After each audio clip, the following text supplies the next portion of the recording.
Estamos muy contentos de que estés conectado con la familia Rey de Reyes.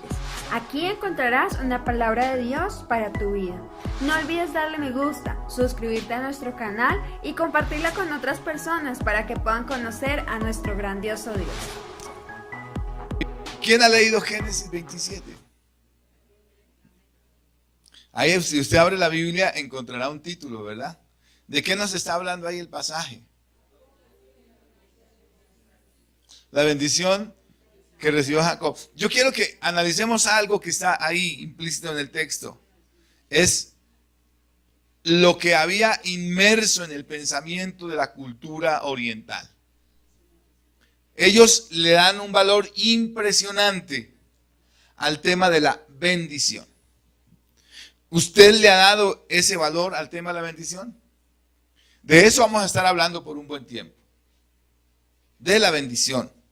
Entonces, la historia, para resumirla, porque es un poquito larga ahí, la historia está en el momento en que Jacob ha envejecido.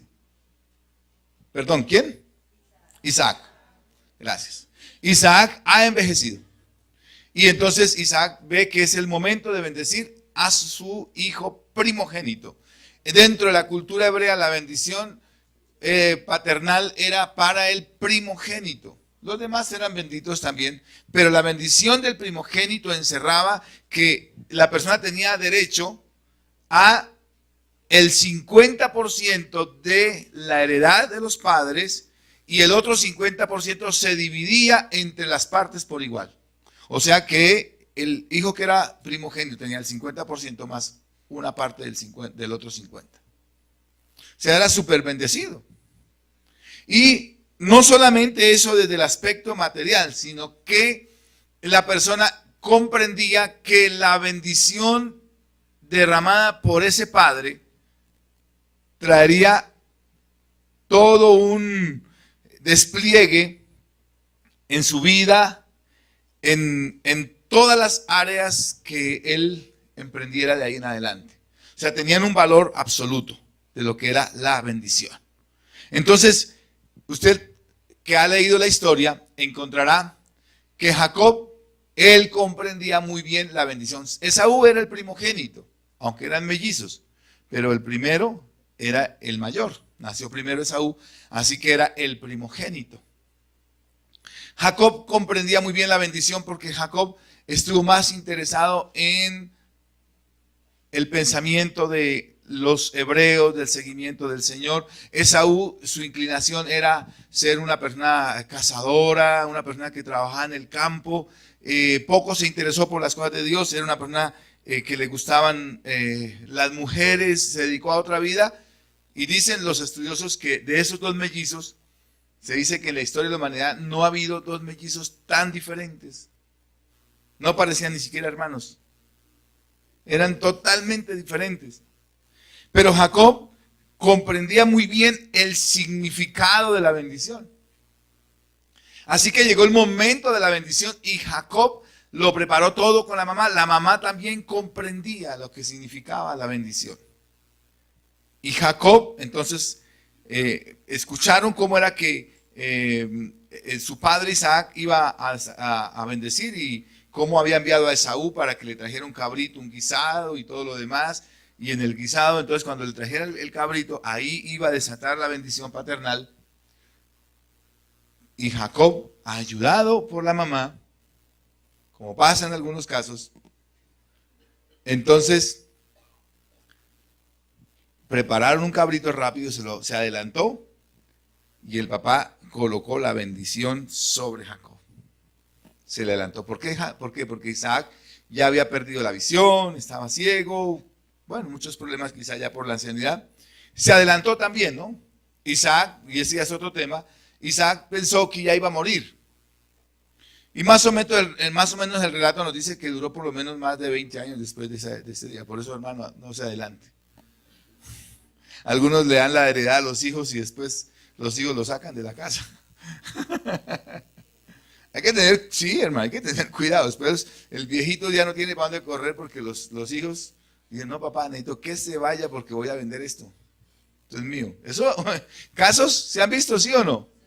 Bueno, menos mal que usted los ha visto. Entonces, ¿qué nos dice Génesis 27, versículo 24?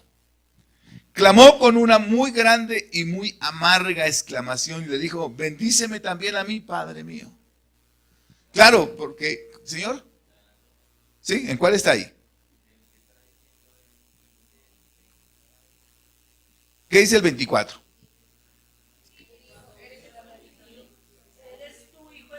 Sí. Bueno, entonces, porque ahí ya llegó tarde Esaú, ¿verdad? Llegó tarde. Y el otro es el 38, ¿verdad?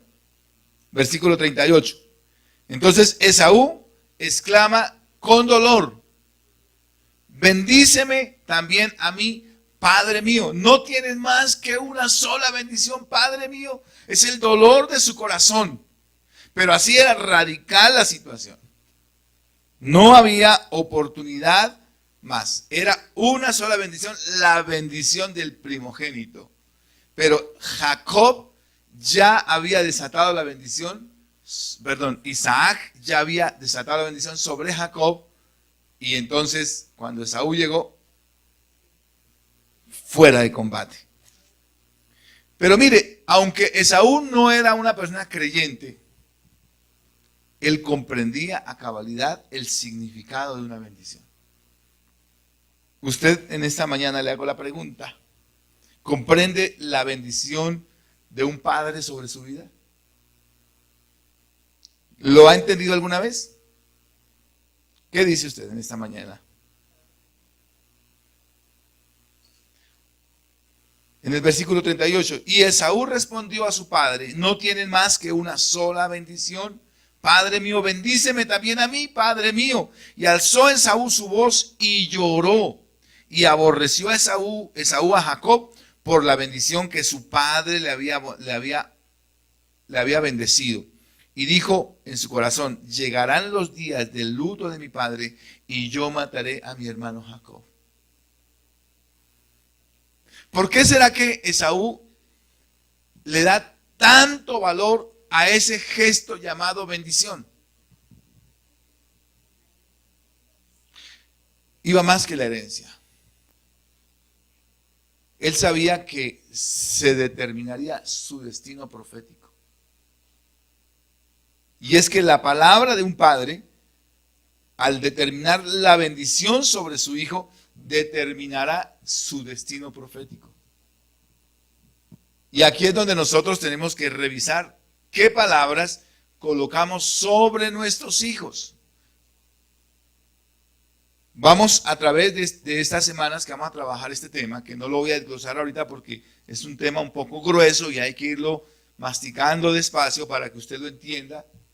Vamos a entender esos 7 tiempos críticos en la vida del ser humano, en los cuales toda persona, todo ser humano, por lo menos, pueden haber muchos más tiempos, pero por lo menos se han determinado 7 tiempos críticos en la vida del ser humano en los cuales el ser humano requiere una impartición de bendición de sus padres, lo necesita. No debemos dejarlo a un lado. Lo que pasa es que nuestra cultura no es una cultura que aprendió a bendecir. ¿Y cómo vemos nosotros que los padres quieren bendecir a sus hijos? Muchas de las veces en el aeropuerto, cuando el hijo determinó que se va a ir a Europa, ¿no? Y ese día allá en el aeropuerto lloren y lloren. Bueno, por supuesto que usted ahora no se va a volver insensible, que no puede llore también. Pero sí, la despedida incluye lágrimas. A mí también me ha pasado, yo he tenido que despedir a mis hijos, los he abrazado y es imposible detener lágrimas, ¿no?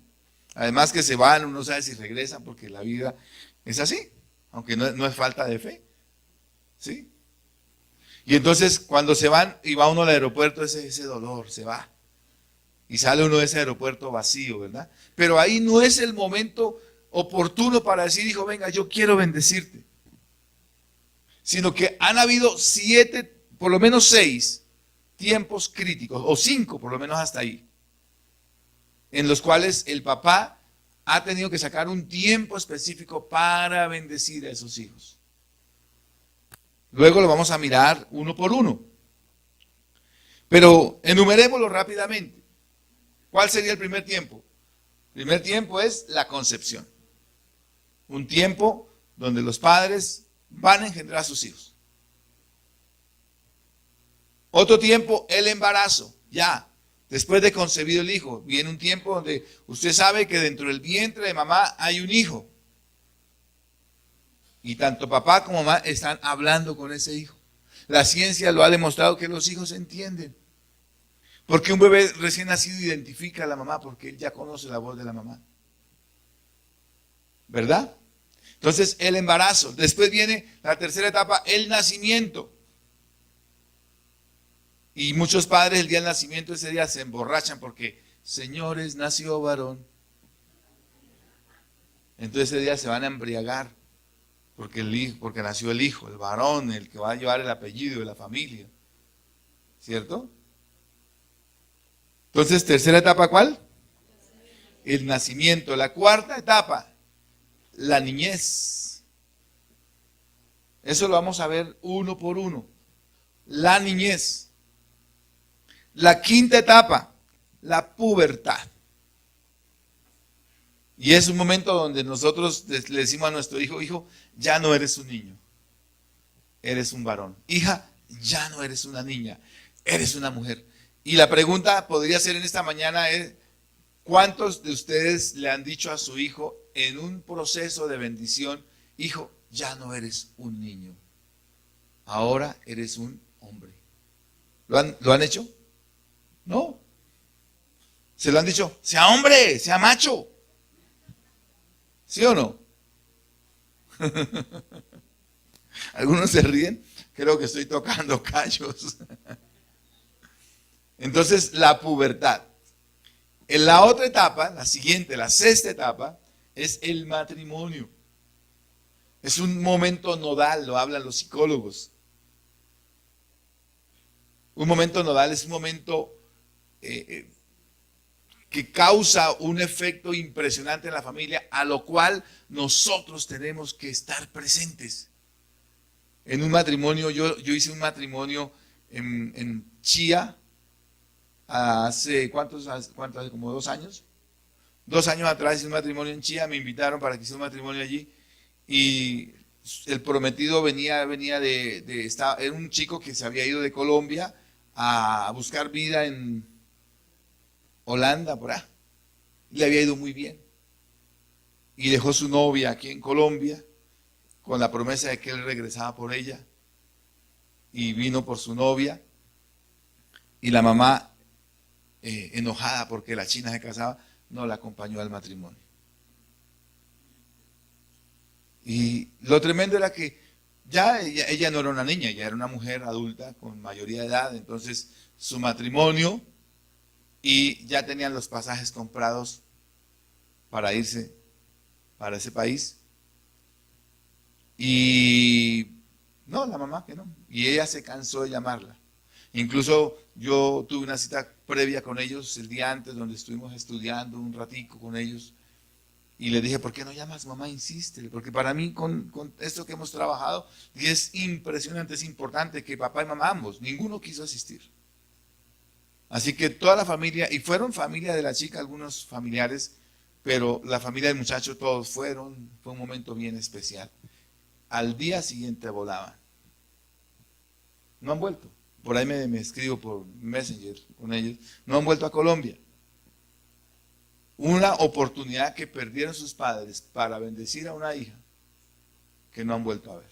A veces por el orgullo, porque los papás eran testigos de Jehová. Entonces la religión a veces divide.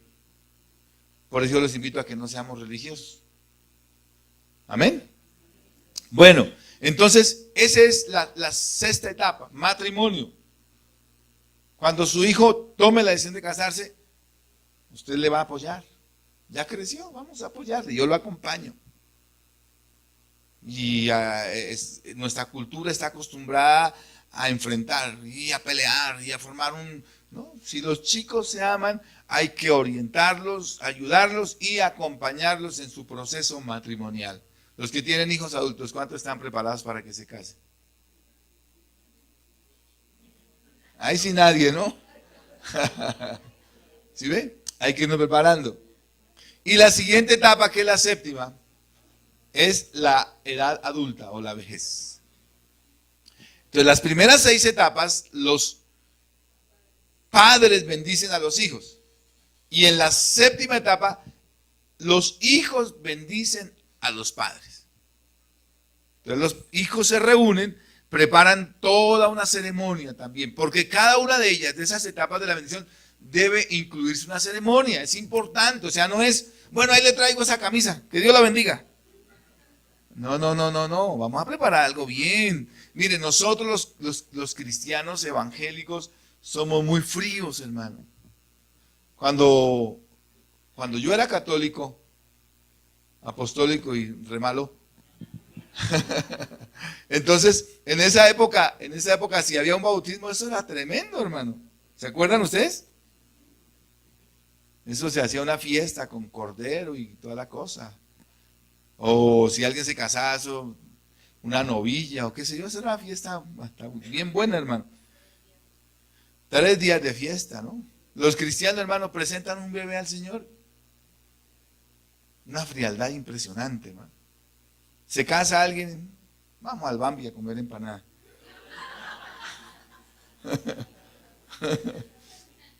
Démosle valor, hermano. Demostremos que tenemos a Cristo en el corazón, hermano. Si se casa nuestro hijo, hermano, pues no es que vamos a botar la puerta por la ventana, porque si no hay el recurso, pero preparemos, imposible que no se pueda. Hagamos lo mejor, démosle el valor que marque. Dije, son momentos nodales en los cuales se requiere que la familia se reúna. Por eso no estamos de acuerdo con la unión libre, que la gente se va a vivir, se organizaron, dice por ahí. No. La gente tiene que reunirse, la familia tiene que acompañar, porque es un acontecimiento irrepetible. Amén. Entonces, la bendición, dije que va a marcar 2 elementos importantes en la persona. Ellas se llaman identidad y destino. ¿Cómo se llaman? Claro, por eso Esaú sabía que la bendición de su padre lo iba a marcar poderosamente a su hijo, a él, en esas 2 áreas de su vida, en su identidad y en su destino. La identidad, que es el derecho de toda persona, de todo ser humano, tiene que ver con ¿qué? ¿Me ayudan?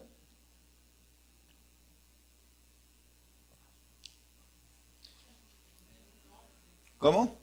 Un nombre, claro. El conocimiento de sí mismo, muy bien. ¿Qué más me habla la identidad? ¿Qué más me habla la identidad? Por favor, no me haga recordar al cura que me dijo que usted no deja hablar a nadie. La identidad habla de quién soy. Porque son 2 preguntas que todo ser humano se hace cuando está aquí en la tierra. ¿Quién soy yo? ¿Quién soy yo? Y la otra palabra es destino. ¿Y cuál será la respuesta a la pregunta, o cuál será la pregunta que responde a mi destino? ¿Para qué estoy aquí en la tierra? ¿La primera es cuál? ¿Y la segunda? ¿Para qué estoy? ¿Quién soy y para qué estoy en la tierra? ¿Usted sabe quién es? Un hijo de Dios. ¿Quién se lo dijo?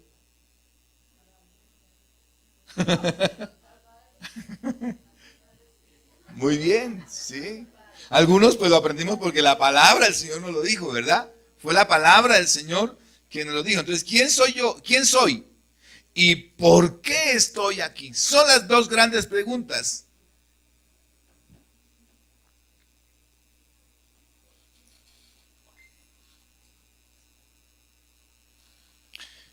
Entonces, ¿cómo respondemos a esas preguntas?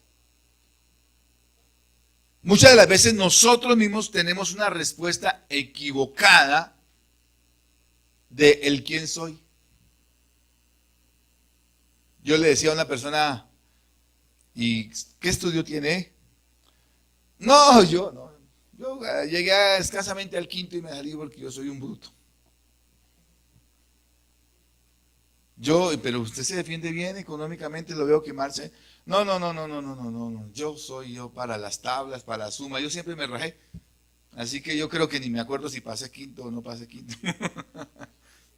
¿Quién le dijo a él que era bruto? ¿Mm? Mire, existen diferentes personas en la vida que van a atropellar la identidad de la persona. Muchos de ellos pueden ser, bueno, dejemos al papá quieto por ahora. El profesor, mi esposa está haciendo un trabajo sobre el bullying, ¿verdad? Entonces los compañeros, ¿verdad? Los compañeros que le dicen al niño, oiga, usted es bobo, ¿no? Usted es como retrasado. Los chicos en los colegios, el bullying es tremendo, hermano, ¿cierto? Yo vi un niño diciéndole a otro, mongólico, tremendo. Yo lo vi, y no, mijito, no le digas así a su compañero. Y el otro niño estaba traumatizado, él pensaba que lo que el amigo le decía era cierto, yo soy mongólico. ¿Cierto? Entonces son frases que escuchan de personas incorrectas. Entonces, ¿quién soy? Las voces que le están diciendo equivocadamente su identidad. ¿Y por qué no decirlo? Los papás. Es que usted es un bruto. Y la palabra ¿para qué estoy? También aparecen diferentes agentes por ahí tratando de darle respuesta. Yo recuerdo un profesor de la universidad que decía así. Decía, aquí hay muchos estudiantes que son maquinitas de hacer caca. Así decía. Tremendo.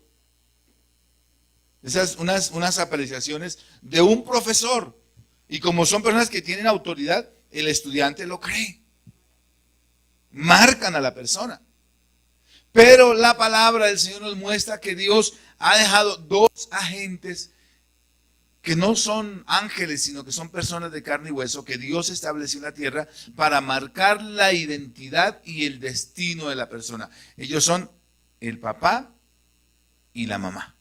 ¿Lo cree conmigo? El papá y la mamá son las únicas dos personas que Dios determinó en la tierra que deberían estar ahí para marcar la identidad y el destino de sus hijos. Solo que hay una dificultad, que los padres pueden ser una voz del cielo o pueden ser una voz de las tinieblas. Claro, entonces el papá también puede aparecer con la frase, tú eres tonto, eres estúpido, eres inadecuado. O la respuesta, tú no debiste nacer. Tú no perteneces a esta familia. ¿Y cuántos niños crecen con esa respuesta en sus oídos? Yo no debí nacer. Yo no pertenezco a esta familia. Yo soy el resultado de un accidente. Yo soy el resultado de un proceso de lujuria de mis padres. Y entonces, ¿cómo crece ese muchacho? Crece en una condición donde no va a poder cumplir correctamente lo que Dios ha determinado.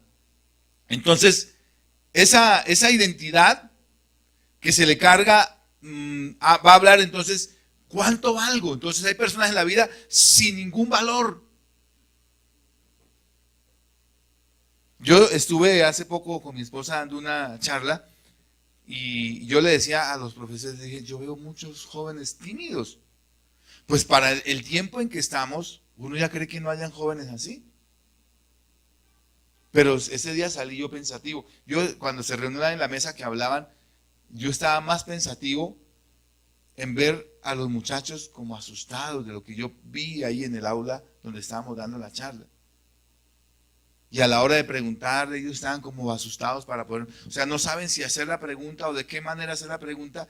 Y eso tiene que ver con el maltrato que han recibido en la casa, porque hay chicos que marcan una inseguridad impresionante a la hora de hablar.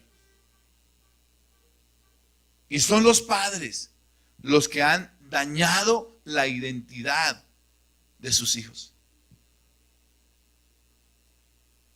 Yo creo que la palabra del Señor que Dios nos va a entregar durante este tiempo nos va a ayudar a traer sanidad a los jóvenes.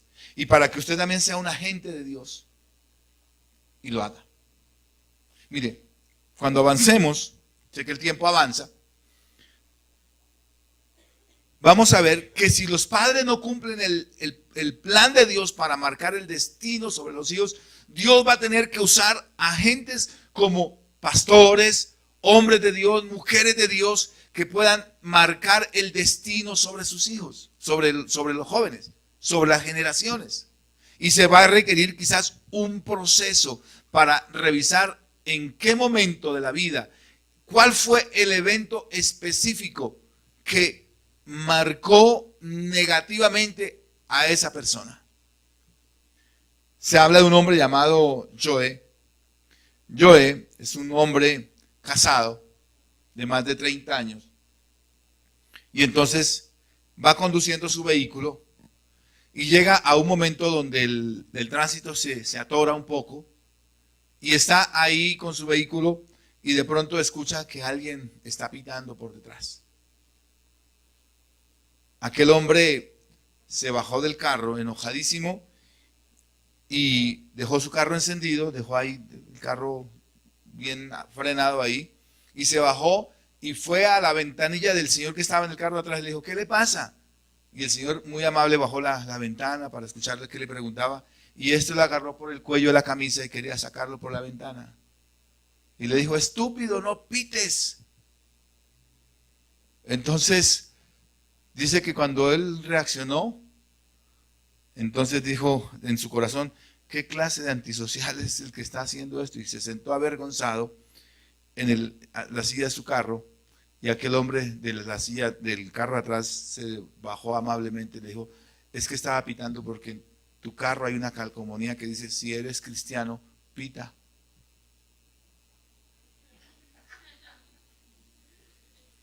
Aquel hombre dijo, ¿quién pegó esa calcomanía? La había pegado la esposa. Y de ahí para allá se fue enojado con la esposa, no sabía qué hacer. Así que él acudió el fin de semana a un proceso de diálogo con su pastor. Y el pastor le dijo, bueno, oremos. Dijo, yo ese día estaba enojado con mi esposa, estaba enojado conmigo mismo. Mi hijo no lo soporté toda la tarde, estaba muy mal, sentí una depresión total, quería morirme.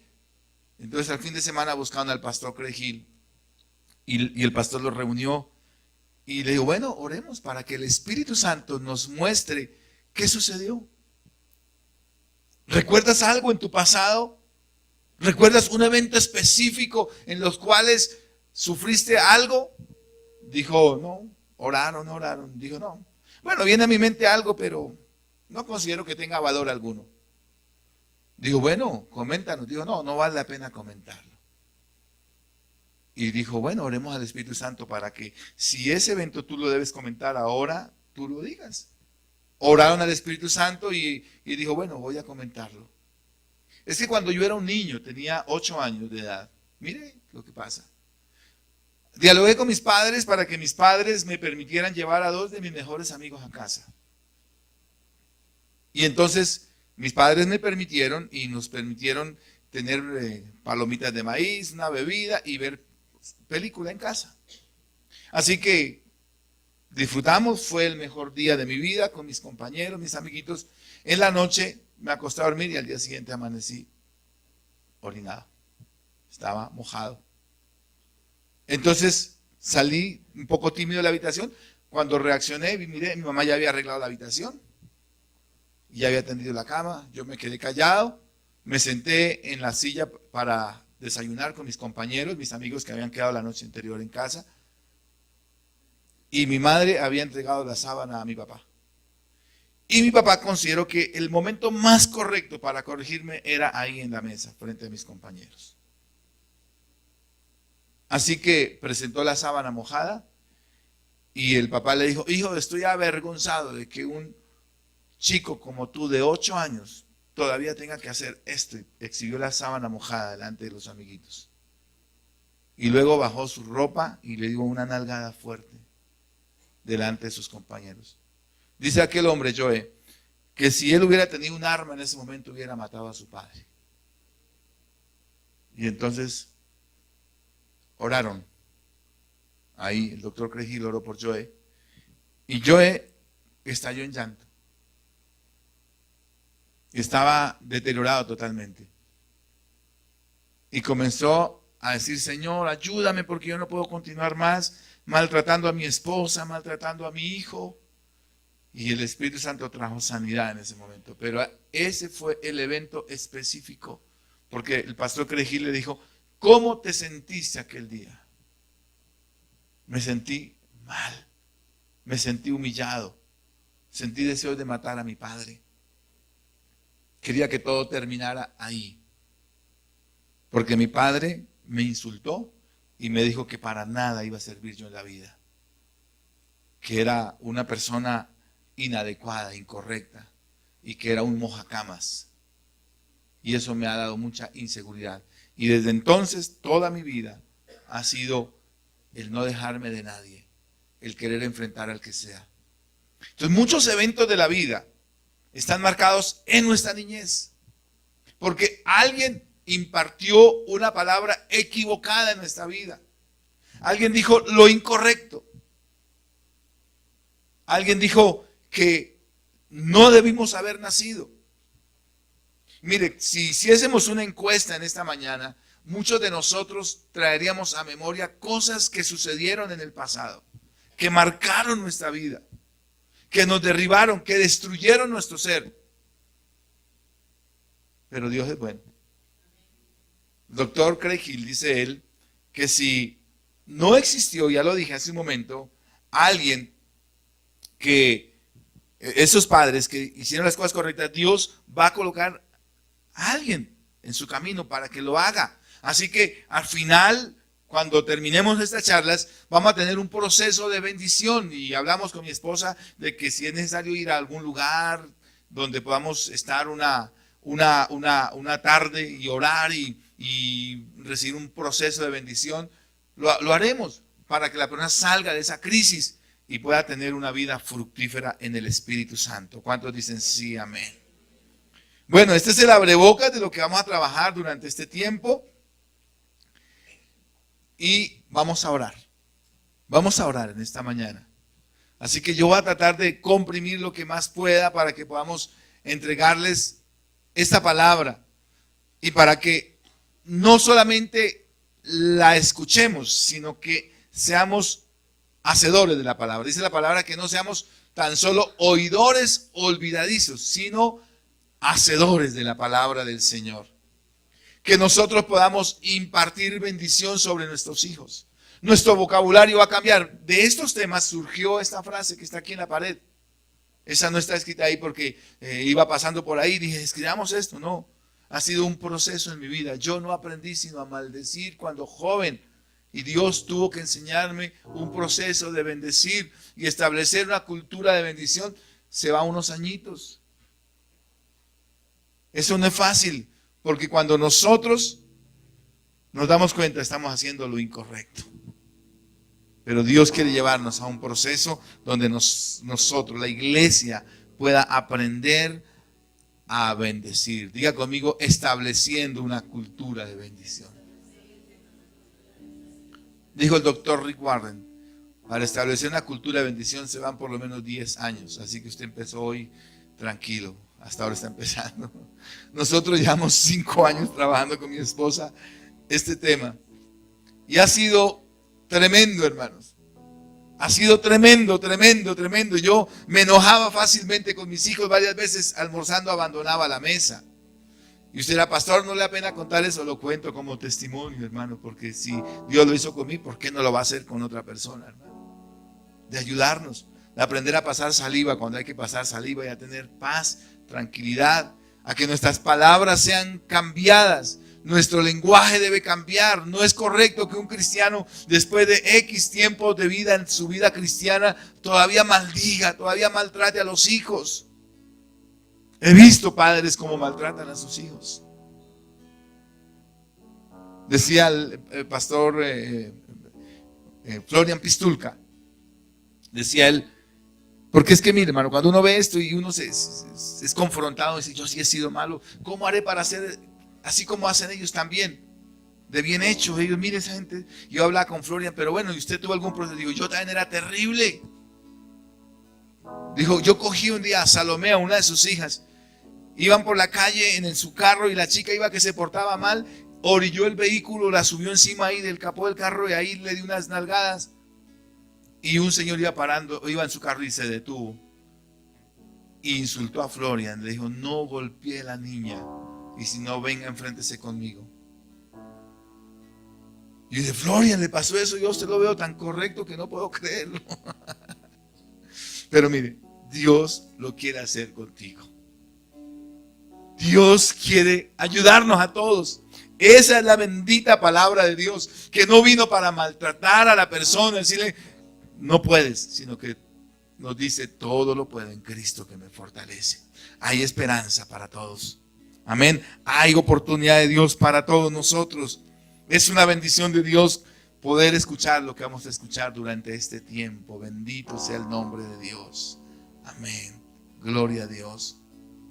Hay efectos por parte de Satanás con sus mentiras, los cuales nosotros tenemos que sacar. Mentiras que quedaron allá enclavadas en nuestro corazón.